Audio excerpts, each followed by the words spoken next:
Welcome back to Multiversal Studios. It's been a while guys, so let's get straight into it. We all know about the Orichalcos, and we know about Dartz's evil plan to take over the world. But what if I told you the story runs deeper than you can possibly imagine?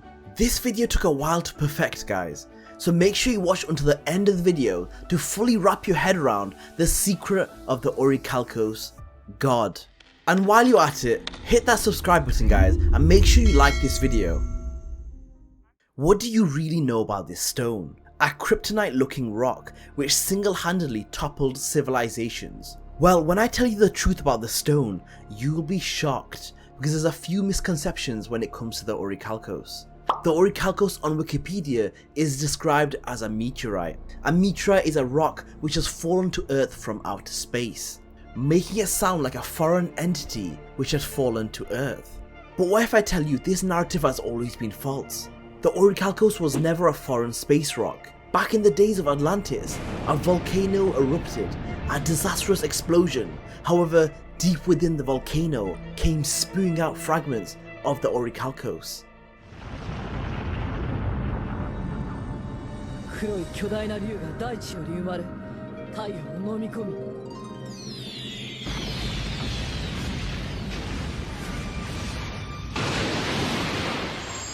Orichalcos が生まれた。Orichalcos が地球内部から噴出した未知の物質。 Now the crazy part is, the supposed space rock is actually the complete opposite. It has been a part of this Earth from the very conception, which would make it as old as the very Earth itself. Now the stone has the ability to grant the user great power. We see the very first years of the effect the Orichalcos had on Atlantis. The Atlanteans advanced their society to a point where we see flying cars roaming around the cities, which has always been a symbol of advanced civilizations. This was 10,000 years in the past, and technology like this still didn't exist, which just goes to show the power of the Orichalcos. Now this paradise didn't last, as the Orichalcos drew out people's inner greed and rage. However, all the blame can't be placed on the stone. This stone is just a tool created by a greater being known as the Great Leviathan, aka the Orichalcos God. So when I say the Orichalcos feeds on your inner greed, it's actually relaying it back to the Orichalcos God. So this opens up the question, was the Great Leviathan locked away inside the Earth from the very beginning of time? And if it was the Earth created as a prison for the Great Leviathan? Who had the power to lock the Great Leviathan away in the first place? The Leviathan, a sea monster which actually has a lot of religious connotations. It is prophesied in many different religions and comes across in a variety of forms. In Isaiah chapter 27 verse 1, it states, "In that day the Lord with his severe sword, great and strong, will punish the Leviathan, the fleeing serpent, Leviathan, the twisted serpent, and he will slay the reptile that is in the sea." In this text, it describes the Leviathan as a fleeing serpent, potentially running away from God and his divine punishment. Now this makes sense in terms of what we already know about the Orichalcos God, that it's possible the Great Leviathan found refuge hiding from God on Earth, burying itself in the depths, releasing the Orichalcos stones as a catalyst to speed up the process of leading humanity towards evil. The Orichalcos God was biding its time, feeding on the inhabitants of Earth, their anger, their greed, growing big enough to one day be strong enough to eventually face God in combat. You see, the tale of the Great Leviathan, the day of reckoning, is also prophesied no matter what story you go with, which indicates a future battle with God and the Great Leviathan. Now whether it's Norse mythology to the Old Testament, that day seems inevitable. I am inevitable. The Great Leviathan in Norse mythology is famously known as Jormungandr, the world serpent which was banished to Earth, where it grew as big and long as the Earth itself. Similarly to this, the tale of the world serpent was prophesied to be the one who killed the god Thor. Now we see the inspiration from these legends take place in Yugioh. When Dartz first releases the Great Leviathan in the flashback, the creature was fairly big.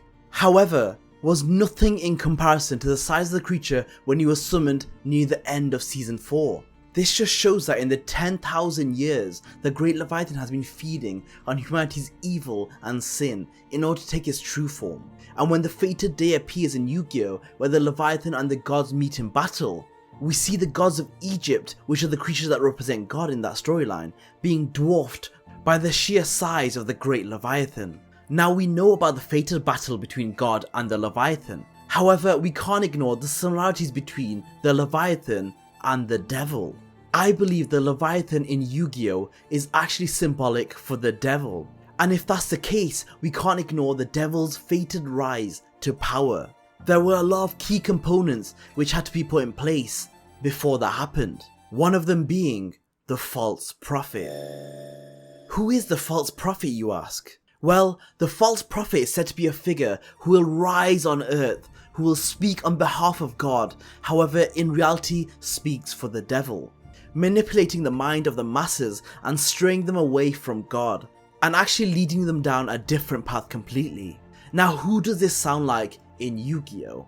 That's right, it's an accurate depiction of the character called Dartz. Dartz is a character who collects souls to power the demon living in the depths of earth. According to the book of Revelation, we were warned about a false prophet roaming the world, who I believe to be Dartz, a wolf in sheep's clothing. That he is a wolf in sheep's clothing. He's different on the outside than he is on the inside. On the outside, he looks harmless. He looks caring. He's charismatic.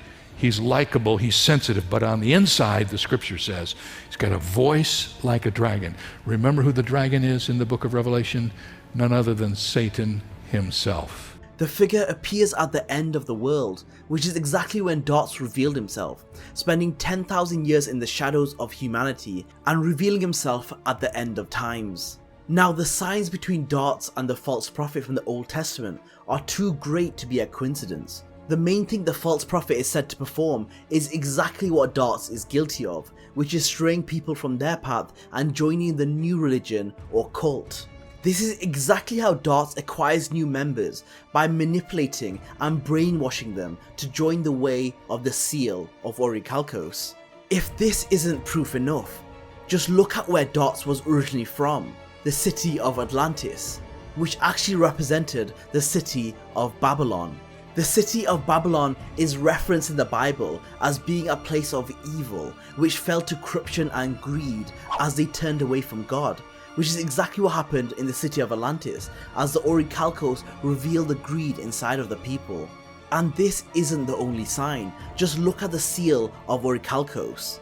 It looks exactly like the pentagram of Satan, the same symbol which resembles the rituals people associate with contacting the devil or summoning spirits. This can't be a coincidence. Now Dartz didn't do this alone. He had help from Valen, Raphael, Mai, and Alistair, which I believe were the 4 horsemen of the apocalypse.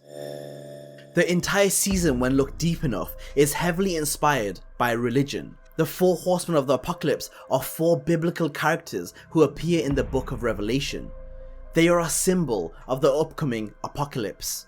The 4 horsemen of the apocalypse are often represented as figures draped in black, and I believe this was also represented in the Waking of the Dragon's arc as the minions of Dartz. They appeared before the upcoming disaster which was about to destroy the entire earth via the Great Leviathan. The 4 horsemen each represented a unique aspect of chaos. Conquest, represented by Mai Valentine. The horseman of conquest is power hungry and said to arrive and sweep across the world, unleashing civil war and internal strife. This I believe was represented by Mai leaving her previous friends and joining Dartz's side, leaving Joey with an impossible decision, having to face someone he once called a friend. Mai has always been a character which felt like she wasn't good enough and craved power in order to get the same recognition as Joey and Yugi. I just want to be the best. What you want is true power. True power? The Horseman of War, represented by Valen.